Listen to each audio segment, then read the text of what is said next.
All right, number 19. Got a lot of good racing news. Even though there's not any cross-country mountain bike races, that doesn't mean there's plenty of news. And got a bunch of gears stuff to talk about. Some pretty cool stuff that has been creeping up the last couple of weeks. I've kind of gone to a fly by the seat of my pants schedule the last couple weeks because I wanted to wait and kind of build up a couple interesting things instead of just spitting them out, just a couple crappy ones every week. So we'll see how it goes. As things pick up steam a little bit, I'll probably go back to my weekly schedule. All right, let's get going with some excellent racing stuff. Here we go. This is Short Travel Magazine. Short Travel Magazine.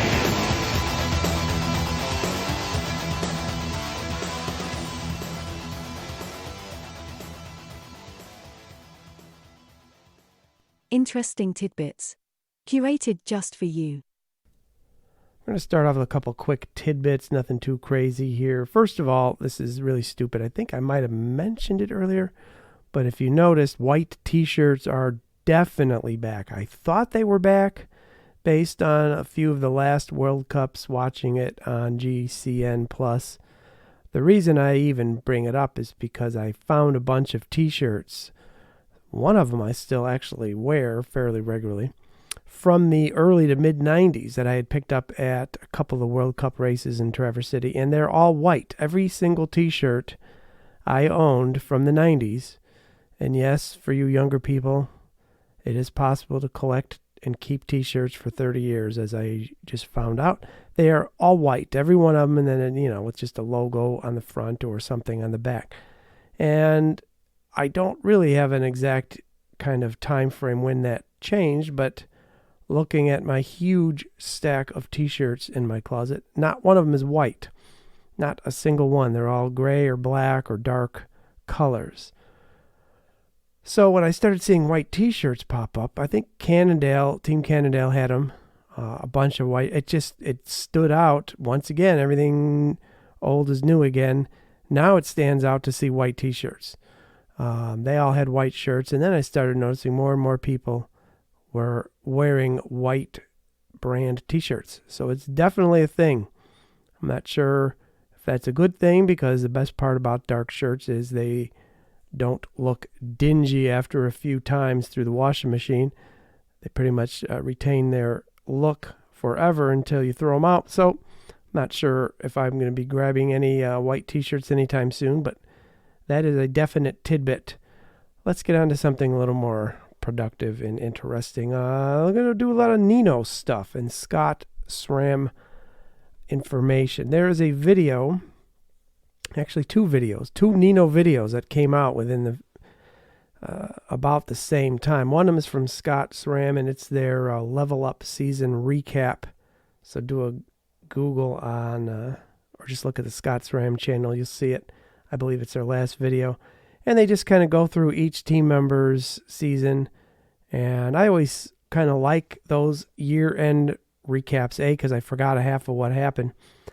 And aside from Nino's 9th overall title, which honestly, if I remember, he barely kind of eked that out. I think he needed like 8th place or better or something, and he ended up in like 7th. I don't remember the exact specifics, up in Mont Saint Anne, but it wasn't exactly a barn-burning, blow-'em-all-away season like in the past. But he did win it all, so good for him.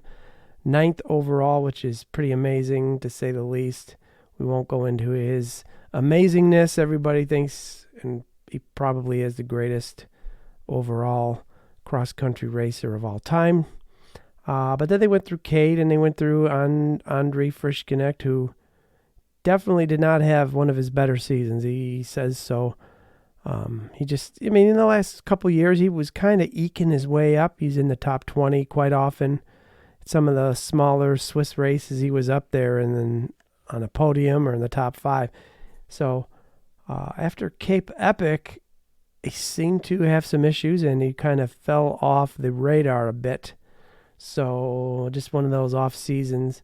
And then, of course, we all know what happens to their new signing. That would be Filippo Colombo.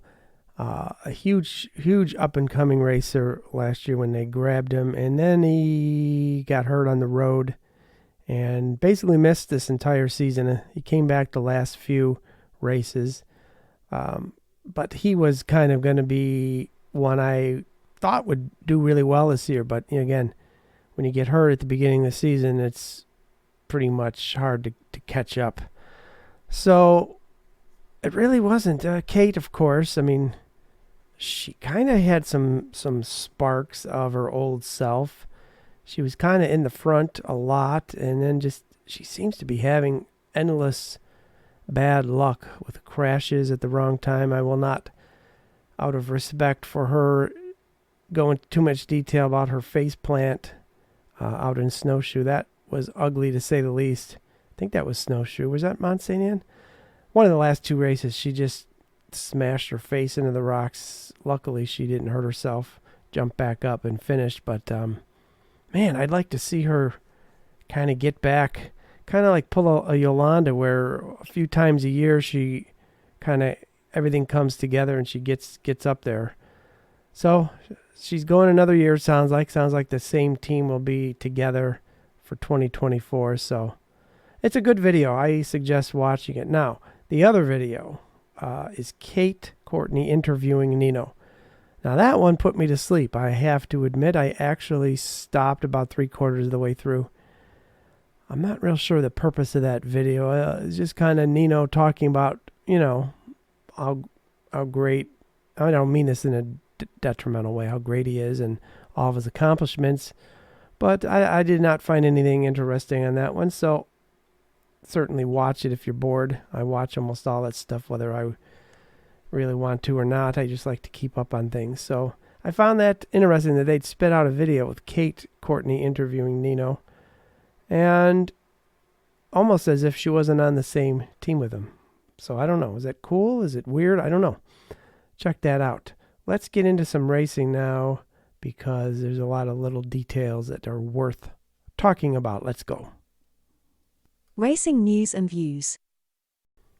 All right, before we get going, there is a fat bike race tomorrow that I will be going to at the Trek World Headquarters in Waterloo, Wisconsin. I've done it several times. In fact, my cousin Mike, hey Mike, if you're listening, which you probably are, he went up there with me once. It's on the cyclocross course right next to the factory, and it is predicted to be 40-ish to 50 degrees and rain, which means mud, and it can be brutal. That course does not dry well. I mean, it's just grass, which is gone within a lap. So I'm hoping that it's drizzle and not downpour, and that the ground is fairly intact, because last year, I think it was, they had snow, full 4 to 6 inches of snow, and it warmed up.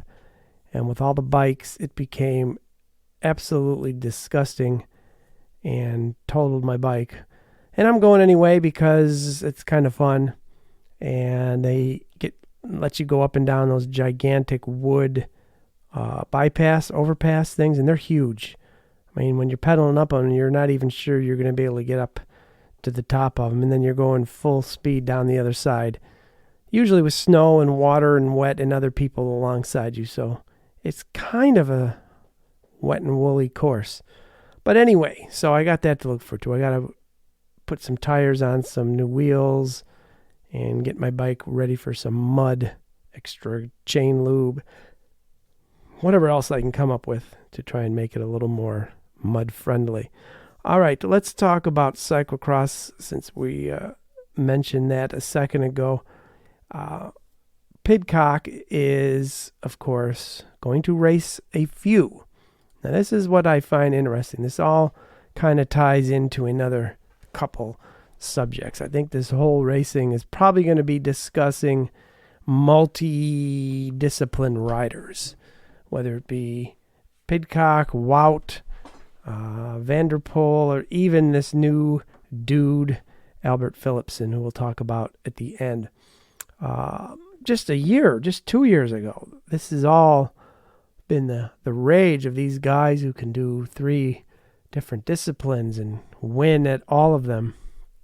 And you're starting to see that quickly crumble, if I do say so myself. Van der Poel was the first one to kind of show cracks in the armor after the Olympics a couple years ago, where he showed up, promptly flew over the handlebars, and this year at the World Championships, he showed up after having done virtually no mountain biking and promptly wiped out, and that was that. So, he seems to be saying he's thinking of bailing on mountain biking for the Olympics, which is within a week or two of the Tour de France end. So there's been all this back and forth. Is he going to leave the Tour de France a week or two early so he can race mountain bike at the Olympics? But he's still got to earn a crap load of points and do some races to even get in the Olympics. And then you're talking cyclocross. Now if you've read some of the comments, he's thinking, it sure would be nice if I didn't have to do any cross. And I think I need to focus in on one thing, which makes perfect sense. It always seemed to me like a dumb idea to try and do 3 different things and still try and be the best. I mean, it clearly is a young man's game to try and do everything. Pidcock, for example, can show up to virtually any mountain bike race and kick everybody's butt. That's been proven time after time. Occasionally he has a bad day, but for the most part, if he's on the start line at a cross-country World Cup, he will likely win. Then he goes to the road, and he does very well on the road. He doesn't win everything on the road. He's not a Van der Poel in that regards, where he can just win everything, but he's competitive. Cyclocross, he wins everything as long as Wout and Van der Poel are not there. It seems like he can't quite beat those two. So then you got Wout, who's already saying, I'm not going to do that many cross races. And you go, that's kind of weird. That was kind of his whole thing the last couple of years. He won everything. Every race he showed up just about, except the World Champs.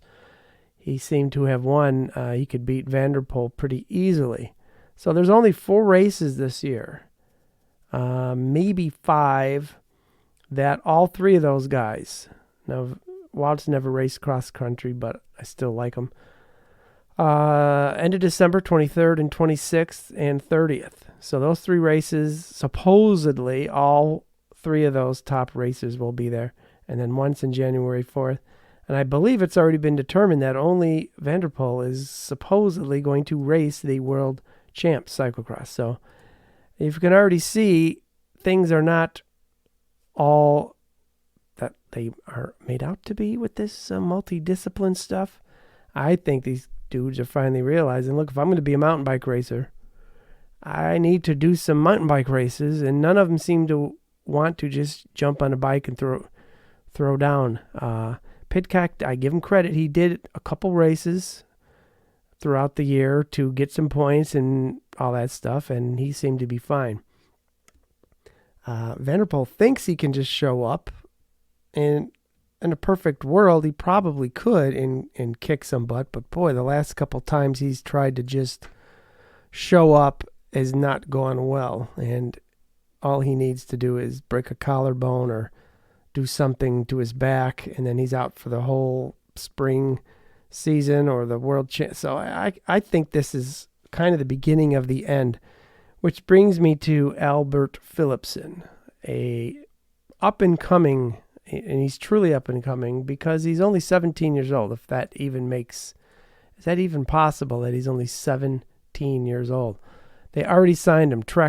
Little Trek signed him. He's a junior, and he's already the road and mountain bike world champion for a junior. Now, he's Danish, but to be 17 and already be on a world tour team and a World Cup level team, he's going to race mountain bike and cyclocross and road. So when you're that young, I could see that kind of working out. we'll see how it goes. Every time they tout one of these guys as being the next Vanderpool, doesn't seem to happen that often. So he's somebody to keep an eye on next year. He will race with Trek Factory Racing for mountain bikes. Not exactly sure what his schedule will be.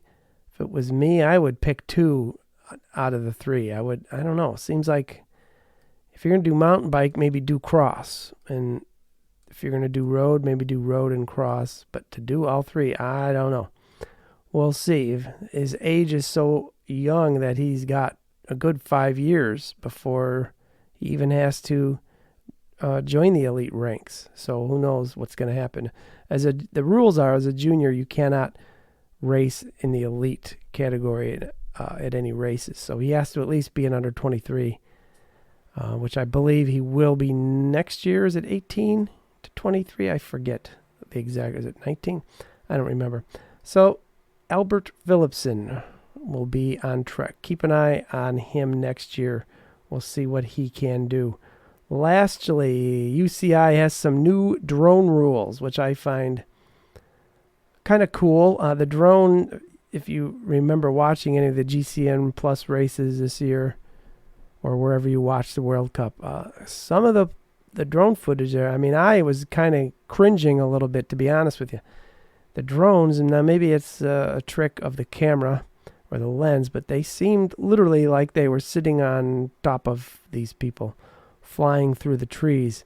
It was kind of cool to see the footage and kind of get that feel as to how fast they're going through the woods. But it also kind of seemed a little crazy. Well, anyway, they have new drone rules. 15 meters is the minimum distance they can be to an actual racer. So that's 15, that's what, 45 feet. That's actually pretty far.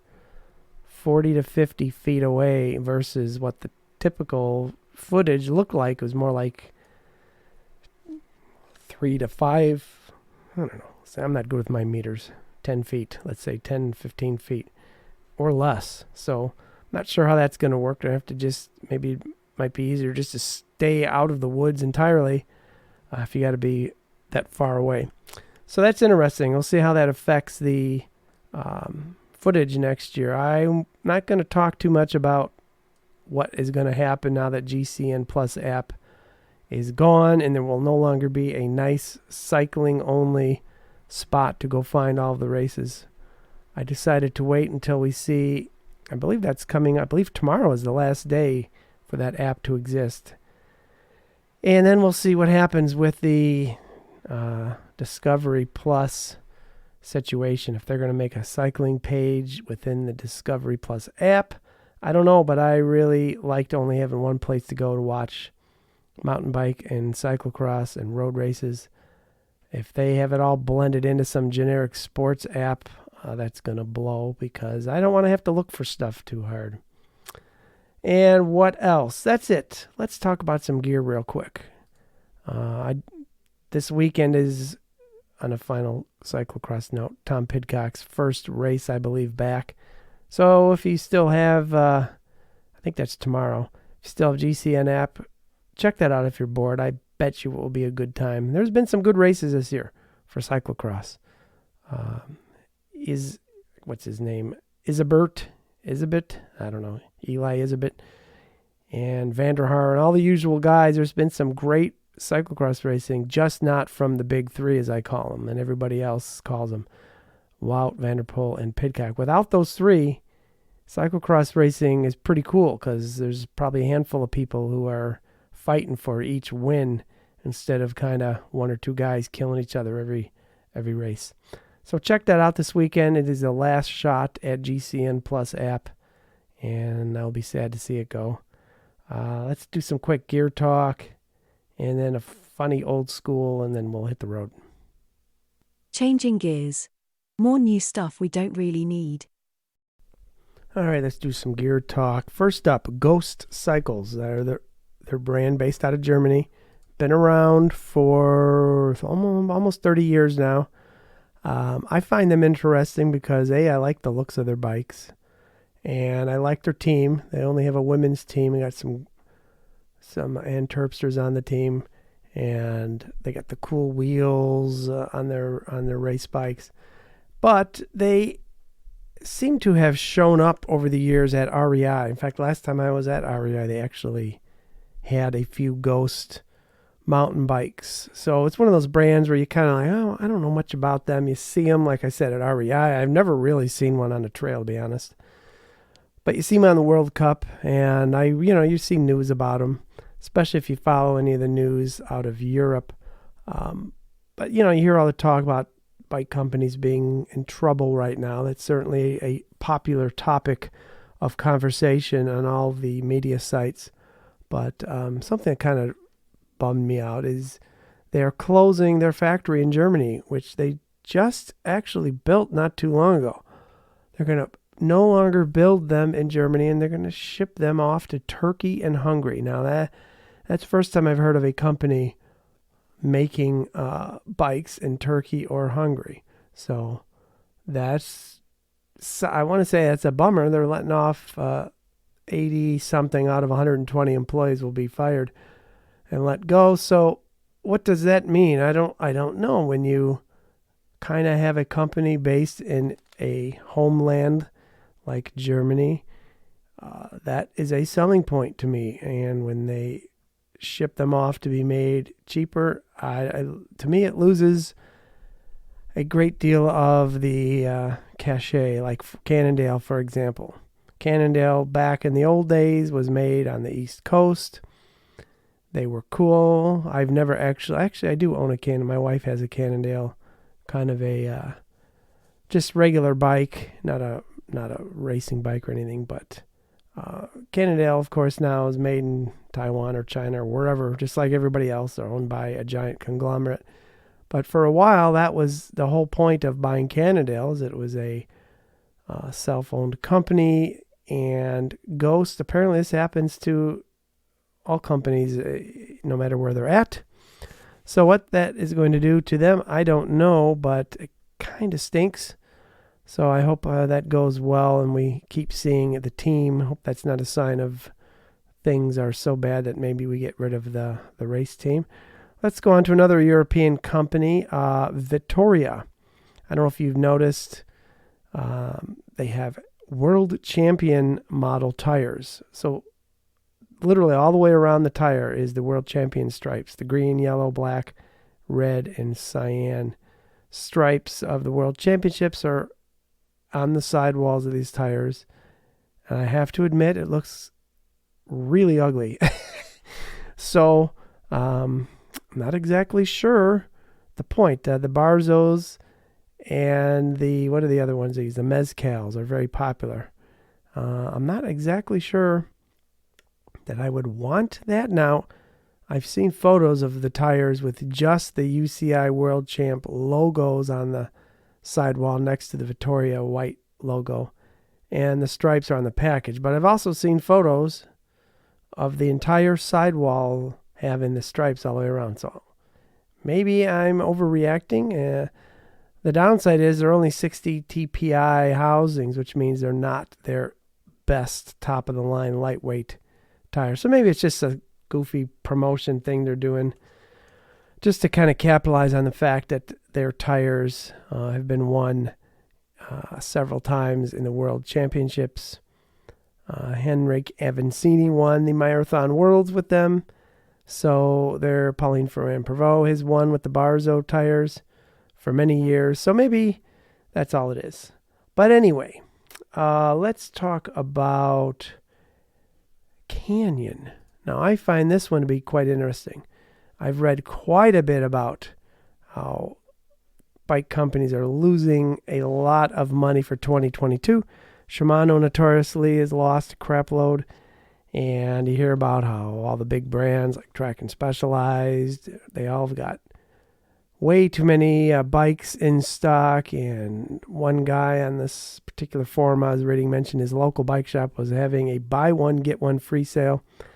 Buy a bike, get another bike. I mean, that is not a good sign usually, but at the same time, the prices and things have gotten so out of hand that I don't even want to think about buying a new bike, much like a car. I almost bought a new car a few weeks ago. Mine was having some, what I thought were major transmission issues. Turns out it was a wheel bearing.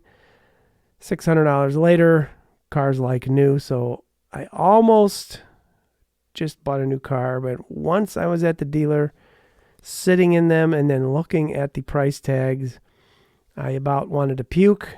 For what you get for your money now in a new car, it is simply not worth it in my mind. And that is exactly the way it is with high-end mountain bikes. To get the race-type level bike I would like to have is over twice what I spent on my bike 6 years ago. Not going to do it, so I'm just going to, of course, keep mine another couple years and see what happens. So to read that Canyon has actually increased their sales, now they're saying 23%, is kind of insane. I would not think even Canyon would be having such great sales. I actually almost bought a Canyon earlier this year when I was having some bike issues. It's been a while. Like I said, this would be the 7th year. Next year will be 8 for my current bike. Nothing wrong with it. Just thought, my bike budget was still available, and I could have probably swung a new Canyon Lux. They had 0 for sale from the first time I looked in the spring until a month ago. Not one of the higher-end cross-country Luxes were available. Only the super-duper cheapest one, which I'd end up having to replace half the parts on it, or the Trail version, which I do not want the Trail version. They've had one shown on there, a World Cup level bike. I think it was $7,500, $8. I don't think could actually pay that much for one anyway, but I looked at them, but they haven't been in stock all year. Not even as a refurb or a clearance in any way, shape, or form. So I thought to myself, well, they don't even still, after a couple of years of all the, what do they call that? The chain, the flow of parts is still not good, right? So I assumed that Canyon would be in the same boat as everybody else. So 23%. And you got to remember, they only sell bikes. They're not like a few of these brands that are in a few other industries. They built a giant, fancy new headquarters. They've got new partnerships with some 3D printing companies, and they're apparently going to be working with doing some crazy 3D printed stuff. So I don't know. I would buy a Canyon. I don't need mechanical support on my bikes. I do everything myself, so I would be a good candidate for that. So good for them, but everybody else seems to be hurting. In fact, Canyon is opening, and I didn't even realize this. They have several hundred, I believe. Of course, not around the U.S. that I know of, but they're building a whole bunch more of, the 300, I was right. 300 what they call workshops, where you can take your Canyon into a physical service center, and I don't know if they sell through them formally, but for these brands that are direct to consumer, to open service centers, or at least partner officially with places that will service your bike willingly, is kind of a good idea. A lot of these places end up opening stores. Look at Apple used to be kind of not having their own stores. They opened up their own stores at one point.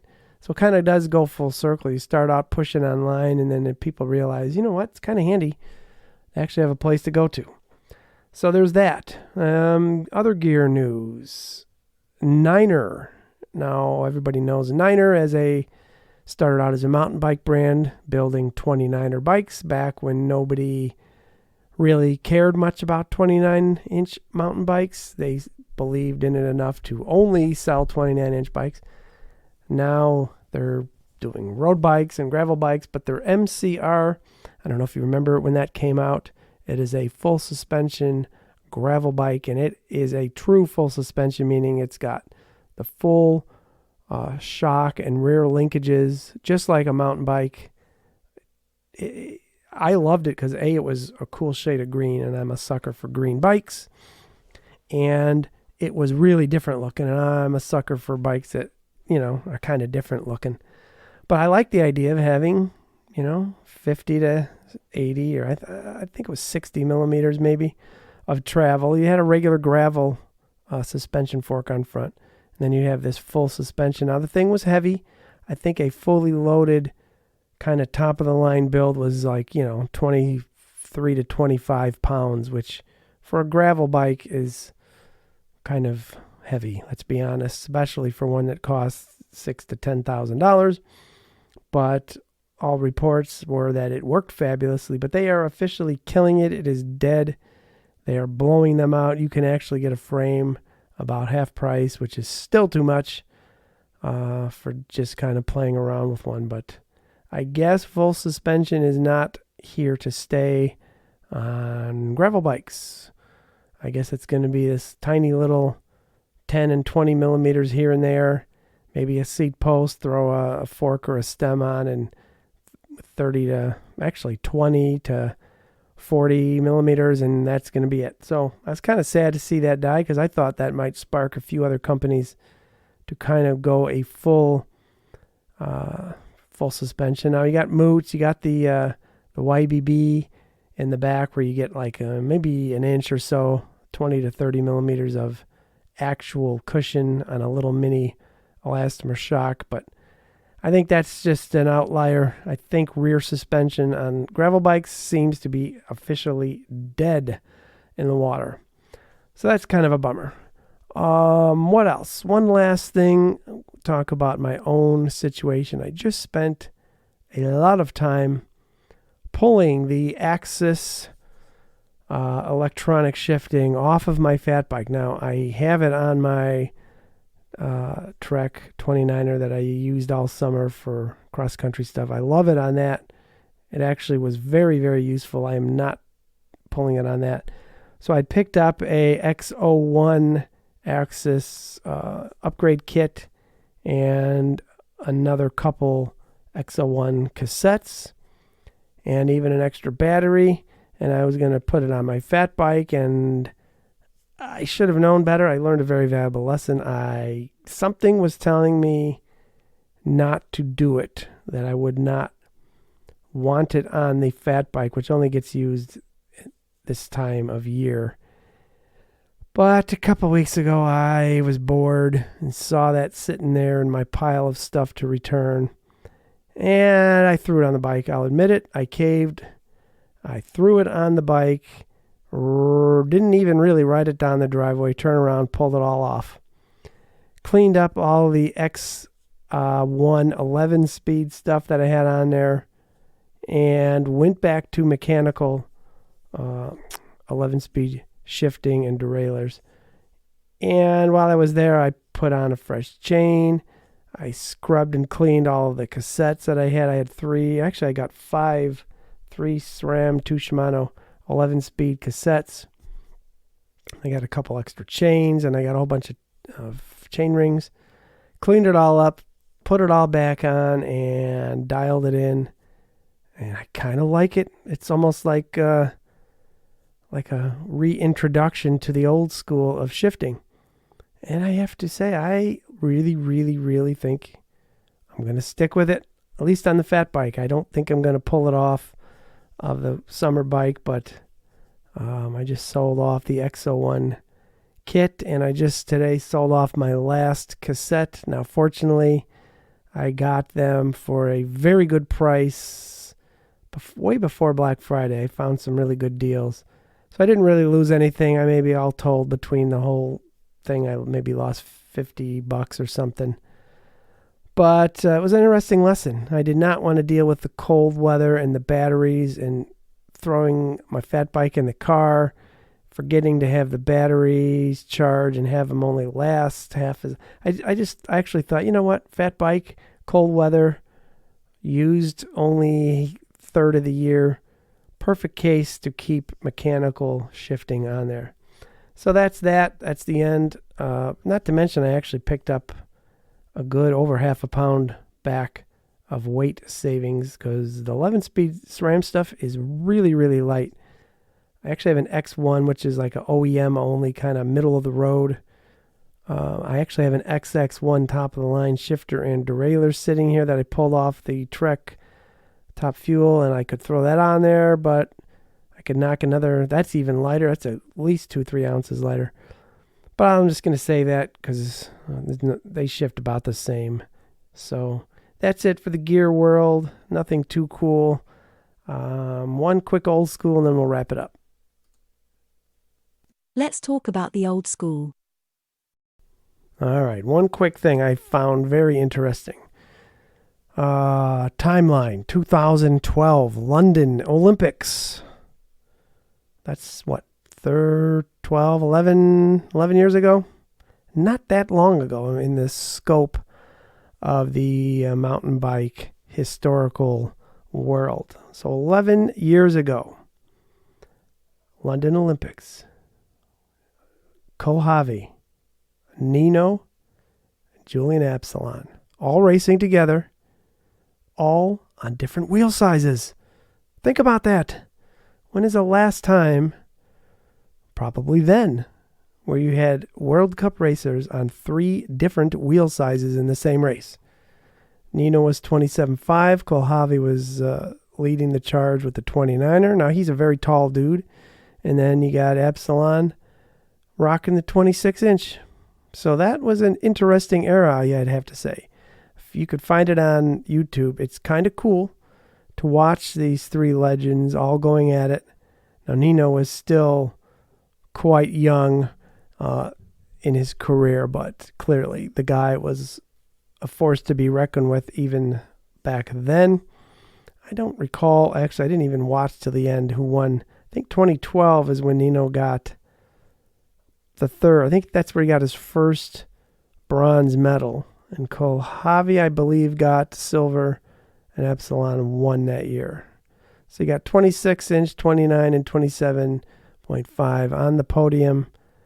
And then shortly thereafter, everybody started. Although Nino did hold on to his 27.5s longer than I thought he would. And personally, he's kind of a shortish dude. Probably would still like him if he had a choice. I'm just guessing. I have no idea. I've never ridden 27.5 wheels, so except on a fat bike, but that doesn't count because the tires were gigantic 3.8-inch tires, and that doesn't really count. So that's it for the old school. I really find the old Olympic races particularly interesting. The courses are weird, and you only see kind of the top couple, sometimes only one from each country. So you're not seeing a full World Cup. You're just kind of seeing a few of the absolute best from each country, and weird uniforms, and the bikes look kind of weird. And the courses are sometimes really long and strange. I don't know. I find them very interesting. I'm going to go back and start watching some of the old World Cups from the 2000s, because I've been focusing a lot on the 90s where they're really old, but the mid-2000s are still kind of interesting. A lot of mainly for the bikes and for the people who are no longer racing. A lot of them didn't make it much longer than the 2016 Olympics is kind of where you see a lot of the older riders disappear. So there you go. That's it for number 19. And see you next time. Probably next week. Thanks. Thank you ever so much for listening to Short Travel Magazine.